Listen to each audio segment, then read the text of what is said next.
This session will enhance and exchange practical and effective ideas for incorporating nature play and knowledge into our programs and curriculum. We will explore innovative models of education for sustainability through community-integrated and entrepreneurial learning in a natural environment. I'd like to call our chairs for the session, Dr. Dhruva Saikya and Mr. Nivesh Ved on stage, please. In remote locations of central and northeast India, especially in the state of Mizoram, where he designed, implemented, and documented a conservation education-based program that was both community-centric and sensitive to cultural values. Respected chairs, you can begin. This is better. Okay. Okay, good afternoon, all of you. I suppose after a very good lunch, it's probably the sleep session, but hopefully we'll keep you awake.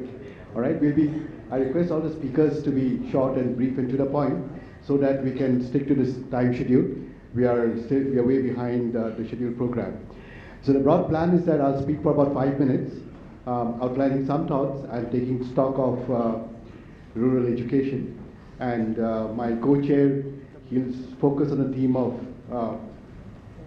trying to generate green heroes, and then we'll hear from our panelists. And I request the panelists to be brief, to the point, maybe about 3 minutes each, so that there is space for discussion and questions to be raised from the audience as well. Firstly, I would like to actually congratulate Balipara Foundation for picking up the theme of rural futures, because the way the demography of our country is, I think it is very important that we focus on our rural sector, which normally gets far less attention than it really deserves or should get. And in terms of education, which we'll focus on today, I'll keep a watch on the time, or my co-chair can, after 5 minutes, is that it is not only important in terms of ecology, the environment, sustainable development, which we all heard a lot about this morning, but it's also critical for social justice, distributive justice, equality, and these are fundamental aspects of us as a nation as well. Although the quality and access to education has been stressed all along, right from the Indian Education Commission of 64 to 66 and subsequent commissions, but there is a lot to be desired in terms of quality. And that is very critical in terms of looking at the environmental and sustainable livelihood as well. Today, for example, although the GER has increased significantly, quantitative expansion has taken place, the quality is actually a major concern, and that is especially a major concern in the rural areas. Rural and marginalized or backward areas, it is something which has been a cause of major concern. For example, I mean, there have been surveys done in several states. Let me take a slightly well-developed state like Punjab. You'll find that just 3% of rural children actually make it to higher education. And numbers are not very different in many of other states, including our own state over here.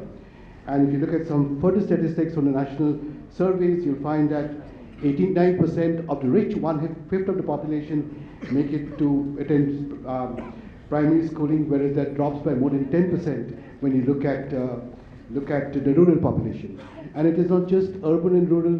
There are issues of caste, there are issues of gender, there are the gender gaps, although it has decreased marginally, but it is still a major concern, and that is even more in the rural areas. So quality of education in the rural areas encompassing aspects of environment, sustainable development, etc., are even more important and more challenging, because you have issues of parental illiteracy, you have poverty, you have dismal facilities, and often there is also lack of parental support who require hands in the field rather than sending children to school. So overcoming this, the whole process is something which leads to social exclusion, because the dropout rates are higher, and overcoming exclusion through quality education is the only way out if you're trying to actually incorporate the rural folks into mainstream education, and then also inculcate in them the aspects of sustainable development, aspects of the environment, etc. Now, so conditions of schooling in schools, methodology of teaching, and active involvement of teachers are all issues of concern. One of the major surveys which was done in our state was by the OKD Institute, Omya Kumar Das Institute of Social Change and Development, and again it's related to education. You'll find that in rural areas it's far worse. female unemployment is about 34% compared to male, which is about 8%. So criticality of education is something which is at the core of whatever we might want to do, because that is the one which enables change, that is the one which enables social mobility, which enables progress. So considering the way the state we are in, actually we have to rethink. I think we probably have to reimagine education. Today, for example, if you ask a school teacher in Finland what's the dropout rate, he or she will look at you completely dumbstruck, because there is no such thing as a dropout rate. Every child is in school, every child is being looked after. They spend less hours in the school teaching, but they plan programs so that every child is a part of the education process. So even in the US, no child left behind, that is a program they don't need. So, but we have all kinds of issues in the villages, particularly of caste and gender, class, etc. And so that is, I think concrete steps which cannot be done in 5 minutes, but I strongly feel that we have to relook at the way we are actually proceeding in education, whether it be at the school level or at a higher level. I'll just say 2 more minutes, because I think one of the things is that even if we complain about facilities, I think we also have to learn that even in the villages, if we have teachers who are motivated, teachers who are excited, that nature is the biggest laboratory. Our own, I mean, for example, today, our central education minister was trying to say that, research is not important in undergraduate college. It's not necessary that you have to, publish a paper in Cell or Science or Nature, but the whole spirit of inquiry, the spirit of questioning is something which has to be part of it. Just monitoring the environment. You could learn how a butterfly metamorphosis, of caterpillar metamorphosis into a butterfly in an NCERT textbook. On the other hand, considering the rich biodiversity over here, you could pick up a caterpillar and let it grow in a jar with a sort of net on top. You will also know what kind of caterpillars become what kind of butterflies. You'll know what is the kind of food they eat. You'll also know what kind of droppings they have. And it's a whole new game of learning which you don't require much resources. So resources is an issue, but there is a lot that you can overcome if there is enthusiasm and innovation.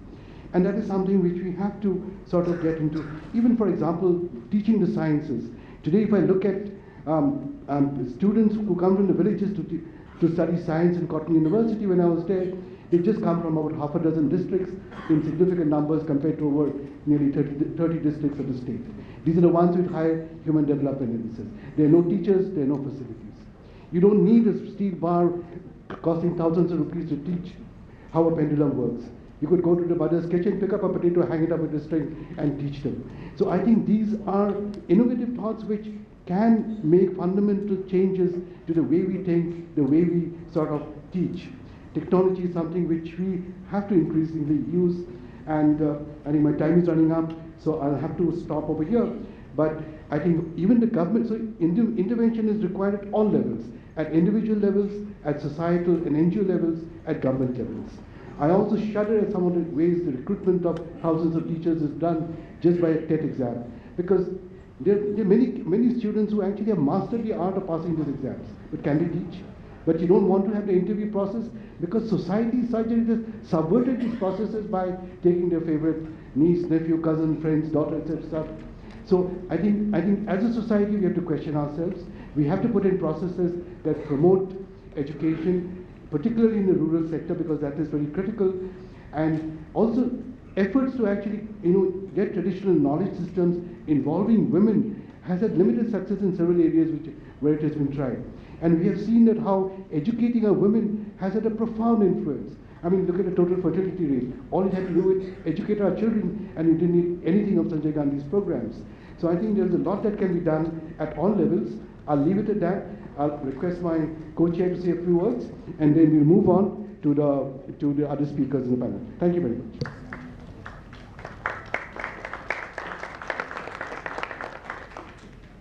Thank you, Dr. Saikya, and thanks a lot to Balipara Foundation as well for having this time to discuss education. So what I'll do in the next 5 odd minutes is I'll focus on this second point that we have, grassroots education for the green leaders of the future. So now when I look at education, I would say that we learn both. We learn from the curriculum that we have in our lives till we are having the formal education, and we learn from those around us, our elders at home and so on. So what is happening when we are talking about the curriculum, about the education? Perhaps at no time in history have humans and nature been so apart as we are today. The rift is possibly at its widest. It is to such an extent that when we talk in schools and colleges, and even all of us, not many are aware where our food comes from, where our water comes from, where our fuel comes from. So from being a part of nature, we are today very apart from nature. And our education as it is today has played a role in this. It's an education which has been based on data, it's factoid, it's based on information, but it is devoid of the interconnectedness. The interconnectedness that is so crucial to everything on the planet, each and every living being, each and every element. This has also led to a lot of our approaches being fragmented. So this is where one sees the curriculum part as being. So what can we do? Now this is just a question rather for the panel members to maybe focus on. Can we give more value, more importance to the multiple knowledge systems that we have in our societies? Can we have an education system which is not alienated, which is connected to our socio-cultural issues and values and mores, to our justice, to equity, to democracy? Will it then make more sense? Will it then be more connected to us? Will then our textbook have more relevance to our lives, whether it is science or environment education? So this was the first part, the curriculum part. Second was the young people or the children, as you would like to, whatever term you would want to use. They learn as much from seeing their elders in action, or perhaps much more from seeing their elders in action than from books. Are we setting very good examples? Are we good role models, given what we are doing to the planet? Question perhaps for all of us.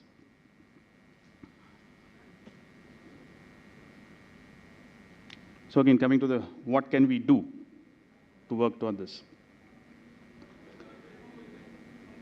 Can we be more serious for the environment? Or if I can change gears, then are we serious enough for the environment? There are two events which happened last year. One was the Earth Hour, which we celebrate, and another was the Coldplay concert.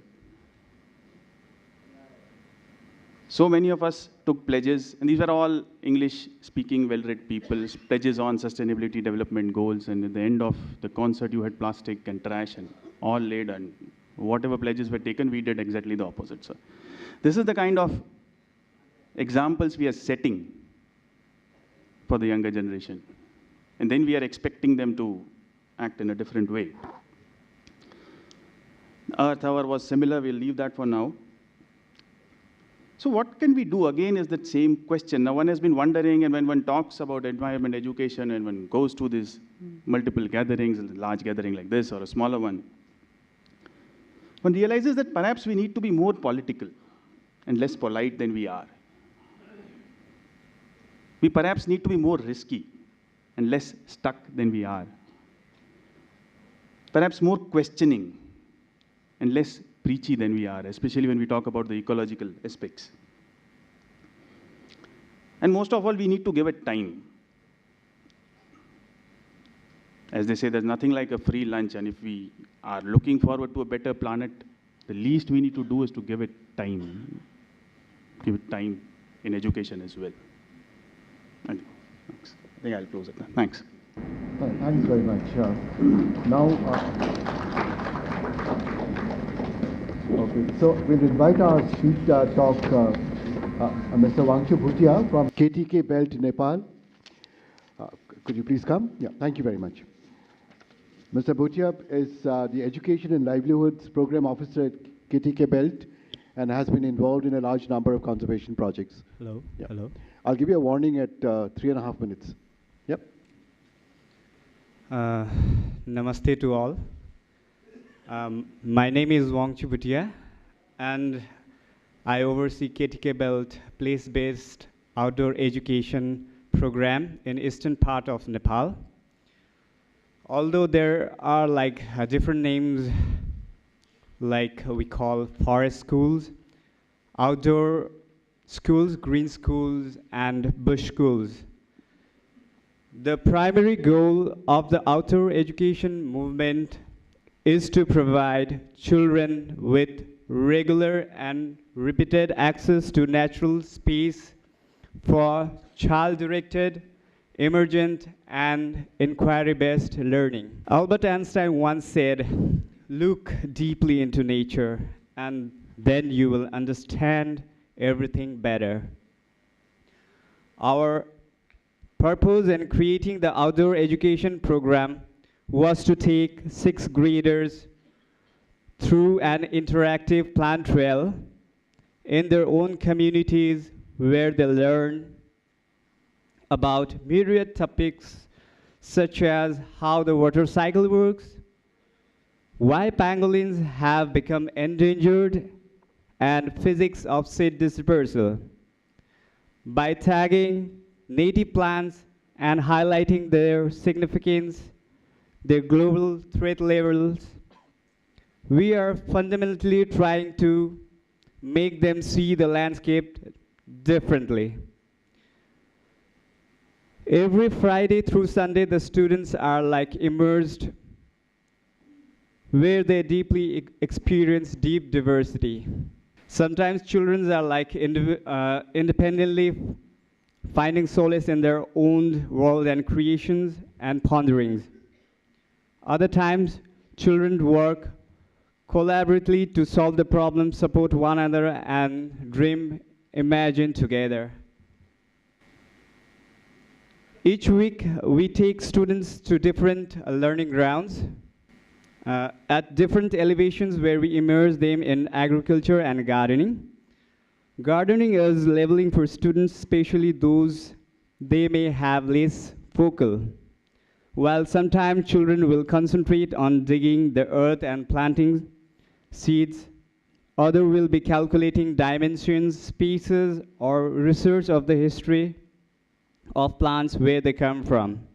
The goal is to tie in divergent disciplines from science and history to the arts and music. Most of all, the students, to gain a deeper understanding of diversity and its innate value, how it goes beyond just identifying a species of naming something.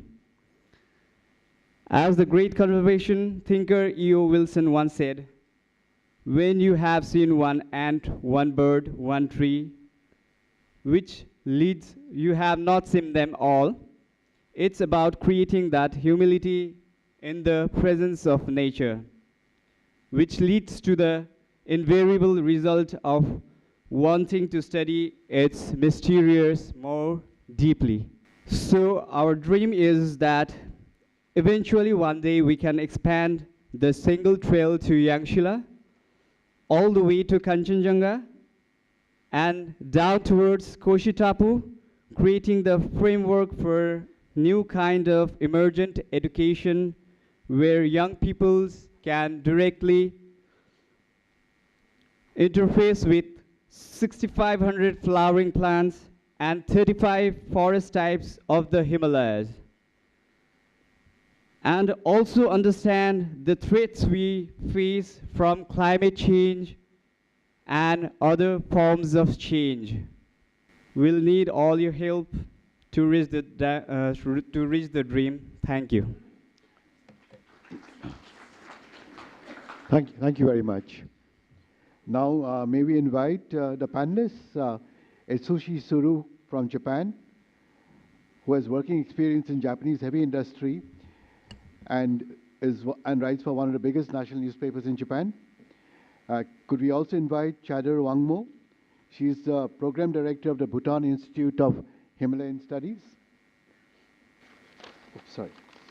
Then we have Dr. Foyu Koyu Furusawa, who has been introduced earlier, all right, Professor of Ecological Economics at Kokugakuin University. Then we have Biswajit Dey from Maria School. Then we have Dr. Koji Suga, who was also introduced earlier from the same university. And lastly, we have Dr. Kumar, Devi Kumar from Tejpur University, Molecular Biology and Biotechnology Department.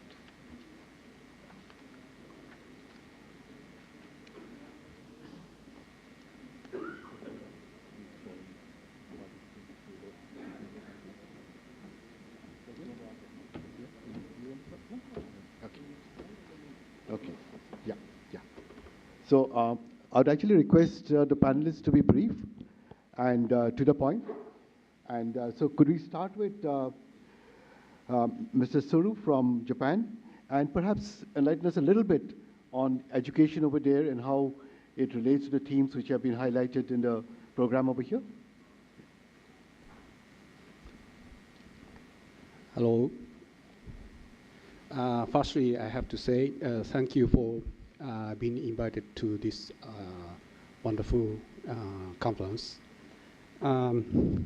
Firstly, I introduced by myself that I have more than 20 years experience as a journalist, and I was the economic correspondent, and I covered not only the economies, but also I sometimes covered the politics or social issues, such as environment issues. One of the topic we watched. And so in your perception, I think, most of people thinking that newspapers are, traditional media and reporting news, but I don't think that is the only things we can do. So today I'd like to explain more about that. I believe the newspaper or the media, TV or also radio or social media, there are so many media tools. But the media, I think media can be the facilitator. We can play the facilitator roles for the social matters, social problems. For example, let me give you one example, what we are doing. In Japan, we are providing our newspaper in the schools by free of charge. And teachers are utilizing our newspaper as a tool of learning for the students. And the students bring our newspaper to their home and read the contents, and the next day they bring back to the classroom, and they start discussion about the contents. And also we are also involving in sending the journalists or the authors, novel authors or poet to the schools. And for students, they have an opportunity to discuss with these the people. The students can cultivate their imagination, or they can cultivate the critical thinking or logical thinking, and so on. So to enrich the education, I think the newspaper may be one of the strong tools for students or children, I think. And let me raise another example, what we are doing. We call the Bellmark system. We implemented that project in 1957. 1957, 10 years after the war ended, we started that project. At the time, the reconstruction was in progress at a very rapid rate. But in the rural area, they are facing a lack of the materials, such as a notebook, pencils, or even the shoes. So the teachers, some teachers voiced us about that problem, and we considered what we can do, and this is what we started, the Bellmark project in Japan. And the purpose of this project was giving equal learning opportunities for children, and the wish of improvement has gained big support from many people.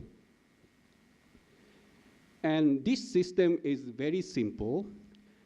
And firstly, this is a triangle collaboration system among companies and schools and media. And we set up the foundation for this Bellmark project. And firstly, we call the company to join our project. And if the company becomes our project members, companies, if the companies become our sponsor or members of a project, companies can attach the Bellmark on their products and sell its labeled products in the market. And for parents or schools, we purchase these products from sponsored companies. And one Bellmark counts 1 Japanese yen. And parents can collect enough amount of Bellmarks. You can send it to our foundation. And the foundation invoice to the sponsored companies, and the sponsored companies give the money to the schools or give the money to the children. And schools or children can purchase the... Excuse me, could I ask you to round up in a minute or so? Yeah. Can buy the products through this system. So I think it's a very useful for not only the education system, but also it should be very useful for the conservation of environment. Thank you. Thank you very much. Thank you very much. Could I request Chadar Wangmo to share your experiences? Bhutan, which is very high on the Human Happiness Index, lays a lot of stress on universal human values. Thank you for the question. Good afternoon, everyone. In keeping with the objectives, incorporating nature plays and knowledge into our programs and curriculum, I would like to share some few education system in our country, Bhutan. In our country also, we inculcate nature through textbooks, curriculum, like we have environmental science EVAs from pre-primary education grades till class 3. Then we also have social studies and geography for the higher, which is inculcating the students on nature. We also do some advocacy through hands-on practice, like celebrating the social forestry days, planting trees. We have we also observe the global days, like World Environmental Days. Then we also do club, having nature clubs and environmental science club, which inculcates the nature through education to our children from the grassroots level. Thank you. Thank you very much. Thanks a lot. Could we now request Dr. Koyu Furusawa? Yeah, thank you. Okay. I just two important things about education. One is education. It's a kind of formal education and informal education. You mean formal education is school system or something, right? But informal means very important for our social education system. This is a community-based and or region-based, and village people learn each other. And so this is one thing, how to relate it between formal sector and informal sector education system, how to combine or how to collaborate. This is one. And next is a kind of, education is a kind of seed of our human values, in creation of our value by education. And this means the value system, I just mentioned about the CSV, creating shared value. So, okay, so combined together, two important things. It's a very good example in Japan. In 2012, UN Forest Hero winner in Japanese fisherman, he tried to planting in the watershed area from fishermen's group and to education citizen groups and also school teachers and students to join. This is kind of bioregional revitalization from watershed area and inside land area. There are many agriculture, but more environment friendly, no chemical use and no detergent, synthetic detergent. And also in Bay Area, fishermen's culture is oyster culture fishermen. These are very related into this kind of ecological kind of circulation. So they recognize together to build more value system in not only every each activities, to combine together and by regional aspect, and also join the village people together, and also teachers and students. I think this is kind of holistic approach to create more creative education system. This is an example. Okay. Thank you very much. I think I'm grateful to you for also stressing the importance of these human universal values. Now, could we call upon Beswich Day from Maria School in Guwahati? Yeah, I'm representing Maria's Public School, which is a public school based in Guwahati. So, respected chair was referring to something about taking risk. So, at Maria's Public School, what we try to identify is a gap between the conservation education and environment education with the context of village schools and city schools. And we believe that there has been a rift and a gap between it, between the both. So we try to bridge the gap by first empowering our students. Like you can see our students regularly taken out on field trips and do some kind of environmental activities. And what we try to teach the students, we teach them design, we teach them art, we teach them photography, we teach them filmmaking. So when the students get empowered themselves, what we try to do is deploying some soldiers to the village schools. So these students, empowered in our school through the curriculum and whatever we call it as a part of a conservation education paradigm, these students were sent to the villages. You can see the slide. The students are teaching the students from the village schools, the same curriculum which they are learning in their own school. So there has been a language, knowledge exchange which happened between our school and the village schools. So far we have been able to do this exchange with 50 village schools located in Assam and the state of Meghalaya. So what our students taught them was how to use a computer, how to use the camera, how to use the media and tell their own stories. And the knowledge that they gained from the village schools is identification of medicinal plants and edible plants from the forest. So there has been a significant exchange of knowledge between the two sectors. And the medium that we use to communicate with the students from the village schools is actually art. So we use art in a very prolific manner or a very prominent manner. And as we think that art doesn't have any language barriers, we used it to connect well with the village schools. That's it, sir. Yeah. Okay. Thank you very much. Actually, you're mentioning about photography just reminded me of our film director, Ima Das, who has been making waves with her film Village Rockstars, winning several international awards.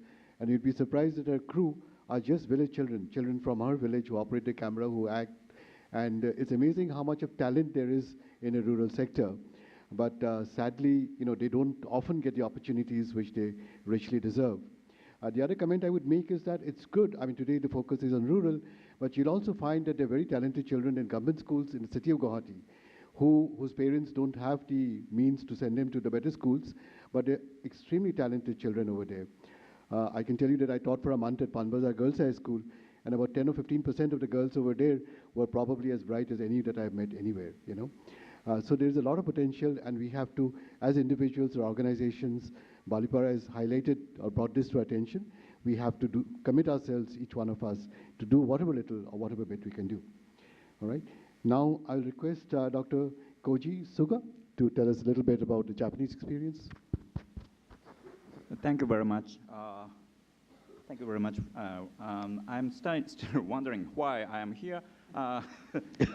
Yes, basically, I am a religious scholar, and I'm just interested in the environmental issues as Professor Furusawa Koyu. But in this chance, I would like to share my university's educational production about not in the biodiversity of the forest, biodiversity in sea, particularly in the suffering area by tsunami in 2011, and namely Fukushima. Actually, my university is founded based on Shinto religion.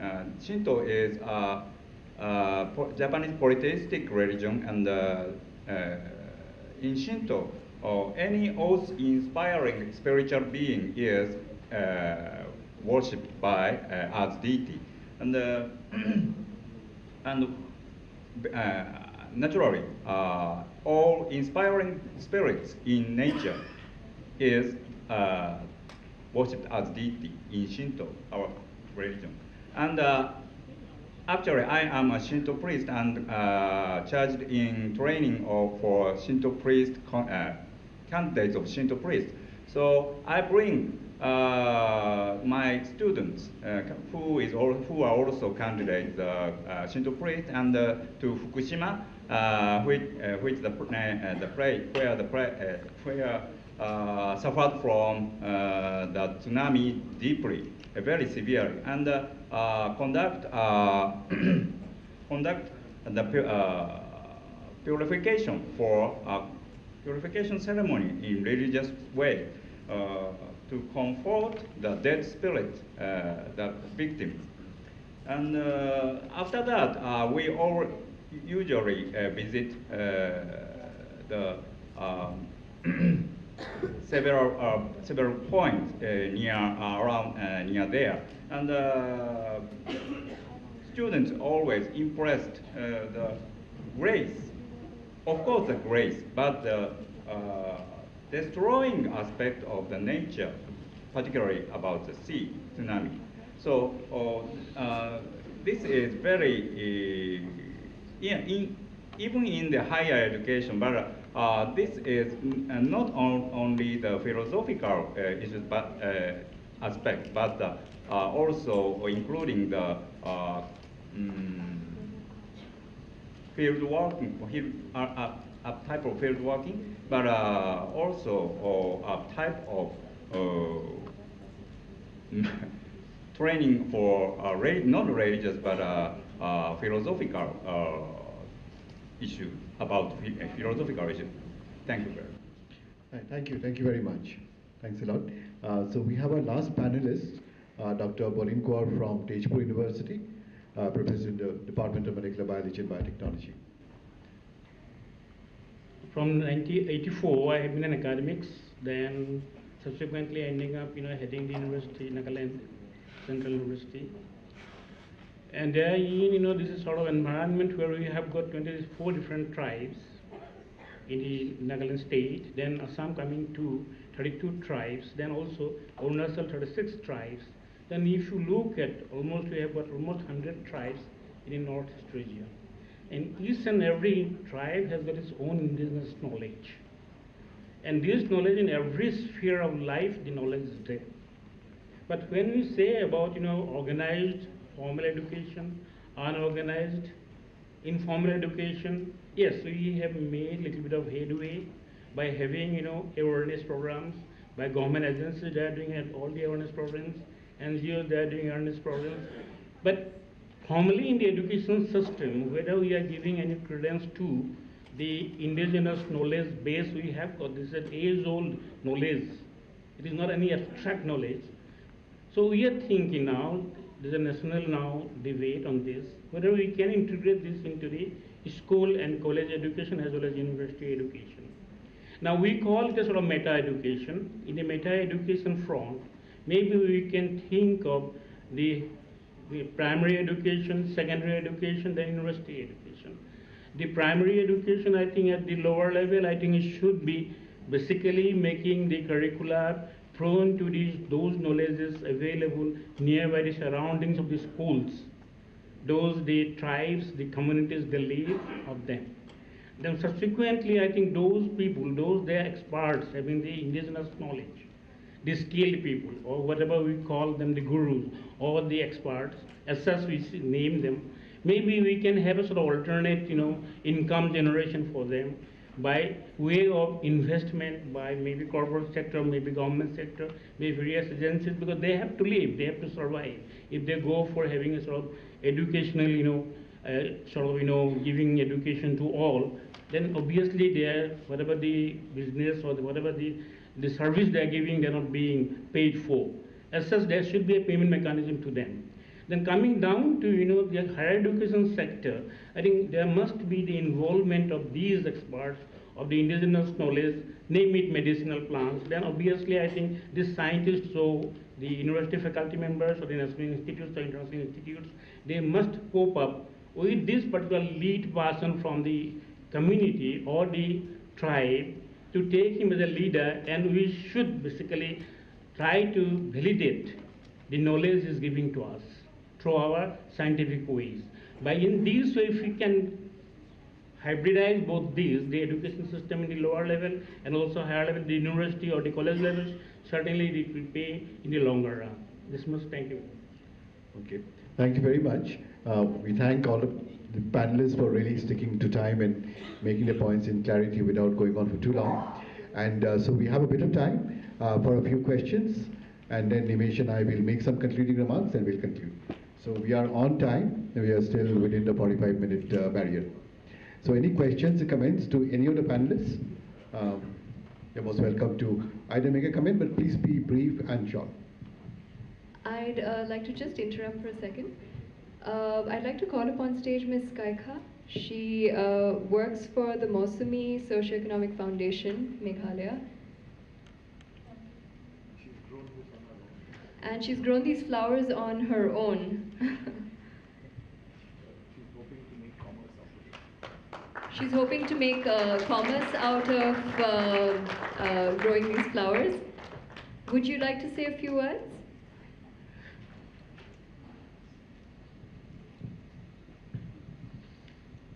Thank you so much for giving me this platform. And then we are starting an education process which is called non-conventional practical education, where 75% of the learning should be practicals and the rest remaining 25% as theory. So we have started a school in a village called Timpogre, and in the last 70 years, this is the first school we have started last year in this year in April 2017. And then this is a school where we believe that our students should learn the environment, the resources around them, so that they should be able to graduate into entrepreneurs, or they should be able to grow their food, where they can be called as graduated and then their masters, when they are able to grow their own rice, their own potatoes, and then they can present it and then eat. They can make a nutritious meal out of it, and they can market it, and then they are graduated, they are masters. That is where we believe is the education should be. And then we have started this education process in the frame of an initiative called Chartered Villages. Why we call chartered villages is we adopt these villages, and then these villages, the next 30 years planning we do, and then in the next 30 years plan what should happen in the villages. The village decide themselves, not the government agency or other outside agency alone deciding for them, but then they know exactly how much budget they need to do, what kind of initiative, where sustainability of the resources, where they can make good profit by not destroying the resources, but by taking care of the resources. That is the small initiative we have started, and I would request, or I would invite all of you to visit us in our website, mosoni.org. So this Mosoni means Commonwealth, and we have a small philosophy which we believe can be applicable to everywhere. In today's age where we are talking about conservation, we are talking about many great things and big things and many things which are disturbing to the mind for sustainability. We believe more of yours and mine, but less of yours. Less of yours and more of ours. You know, that is the philosophy we believe. So this is a small thing we believe, and that is the driving force where our team have started the work in 60 odd villages where the government have not really made a presence in a way that people can say that something is done. Now we have started quite a lot of many things, but then please do visit us. I won't be able to take too much of your time. Thank you so much. Thank you so much, Ms. Kaika. Thank you very much. I think the panel was taking questions. I think Narayan had his hand up and jumping up and down. Come. I think I have rather two questions, one little bit elementary and one little bit advanced.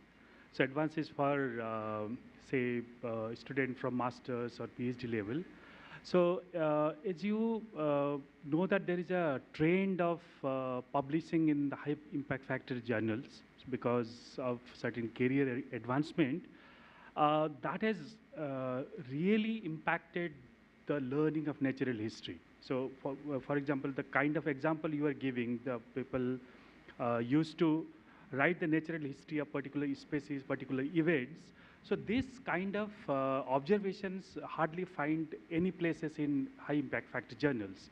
So even the American naturalists, the name was American naturalists, but they hardly publish observational data. They are more towards the hypothesis-driven research or modeling kind of approaches.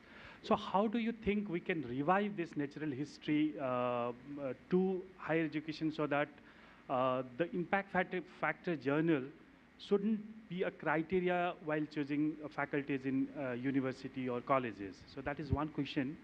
And second is, for the elementary school, I'm very glad to see Biswajit Day's initiative of taking urban student to the rural and exchange of ideas. So there is something called nature deficit disorder, which is coined by Richard Love in his book, Last Child in the Wood. So there is a chronic like shortage of people who wanted to take the children to the outdoors. So as a result, since there is a less exposure of children to the outdoor activities, they are developing this kind of disorders. So for example, lack of concentration, depression, that kind of stuff is there. And also, I also partly blame it for a trained naturalist who are very, very difficult to find. So if you ask one... So Narayan, you have 30 seconds more to complete your question. Yeah. So how do you think we can actually recruit more trained natural history teachers who can teach students at the elementary level? Okay. Thank you. Thank you very much. I'll leave it to any of the panelists who wants to respond to it. Regarding the higher education, I think that whatever you say, impact factor journals, I think now what really the world needs, deeper into this subject. Any abstract topic you take for doing, maybe from nature, but you have to dig down deep into and we find out more information. That is basically today's world calls for from the higher education sector. That is why these are being published. But if you do a sort of topographical type of study, we don't find any publisher for that. Exactly whatever you are saying is true. But you have to, that is why, dig down deep into and have the detailed information as detailed as possible. Then only you can publicize. That is happening in our case because we are doing in medicinal plants. For my PhD scholars, they have published papers, I think, more than 50. So I think basically the question is how deep we go into this subject, the topic.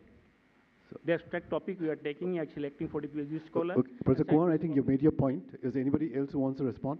Yes. Thanks for your question.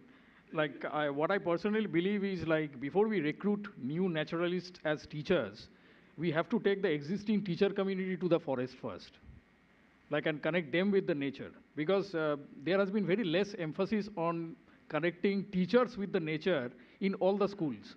I think any private school or government school is going to agree with that. So let us strive for that. I'll just add two small points to it. One is this impact factor business. I think the problem is that the UGC screwed it up the first time, and they've screwed it up again this time. Because I think you cannot, the procedures they followed of ISB and ISS and numbers in the past was wrong. And they've modified it now, but the methodology has been wrong. There have been a lot of predatory journals, substandard journals which have come in. My feeling is that natural history is something which is important, should find a place, but I think the whole process of actually listing journals for academic recognition of academic merit needs a complete relook. Okay, that's my personal view. Okay. Anybody else wants to comment? Okay, we'll take one last question, then we'll stop probably. All right, because we are just overshooting the time. Any last question? Okay.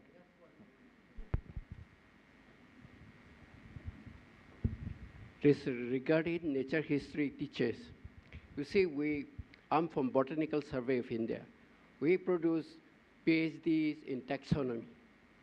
But after getting the degree, employment opportunity is very less. Very few colleges or universities have a place for nature history teachers, all for those who are trained. And also we are talking about biodiversity, importance of biodiversity. But if you look at, see, if a gene is discovered, that it is reflected in nature or in a very high impact factor. But if a new species is discovered, nobody bothers.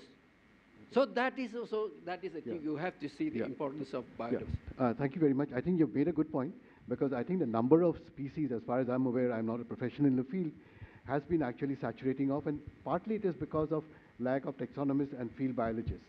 And you'll often find people looking at the molecules of the genes, but they're not aware of the species. But these are issues, I think, which we should address, but probably today's is not the right forum where we are focusing on rural education. Okay, we'll just make 1 minute of last summary comments, and then we'll close, because I think we've just about overshot by a minute. A couple of minutes for him and a couple of minutes for me, and then we'll stop. I just had a question for Chador rather than a comment. Okay. Are you with the kind of curriculum that you are talking about? You talked about the textbooks and the curriculum in Bhutan. Yeah. Are you, with support of that or because of that, able to take children out of the class? Yes. And make them use all their 5 senses rather than just listen to us? Yes, we do have curriculums with nature, and we take the children out. We have field trips, so children get hands-on practice so that their 5 senses are all open to that and learn a lot from there, which they remember a lot, rather than being in the 4 corners of the wall and then memorizing what is there in the textbook. The curriculum is already there, and with the curriculum we take them out, we make them learn.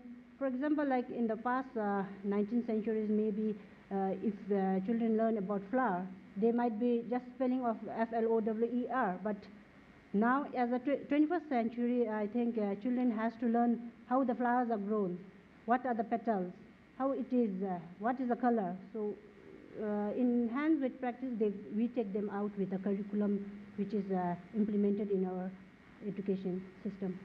Thank you. Okay. You want to go? Okay. Yeah? You're done? Okay.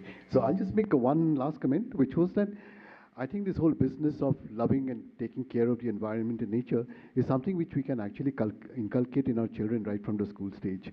For example, just data keeping, just observing nature. For example, Season Watch, which was, I think, sponsored by Wipro in schools of Kerala, is something which we can do here in the Northeast, which is so rich in its biodiversity. And For example, look at the change that has come about in our understanding of birds from the Christmas bird count and now the cornellebird.org, which several of my friends, including Narayan over here, are trying to spread into schools and colleges so that they all become nature watchers. Once you become a nature watcher, you fall in love with it. It's part of your life. You know the names. And that is a natural step towards actually taking care of the environment, at least for those who are growing up with it. In fact, today in Assam, climate change is such a major issue all over globally. The best data that we have to test our models comes from the tea gardens in Assam. They have meticulously kept data. And our institutions have now bothered with it, education institutions. Today you look at Guwahati University, Cotton College, over 100 years old. Just imagine if they had actually just had the culture of meticulously, they would have keeping data, you'd have educated children on looking at data scientifically. It would have been an extremely valuable resource for research, not only for the country itself, but even globally. So these are things which we have to, which are not difficult to put in place, and these are things I think we should also work towards as we worry about, our environment and how best to take care of it. So I think we'll stop today. Any comment over there? Okay, thank you very much to the panelists.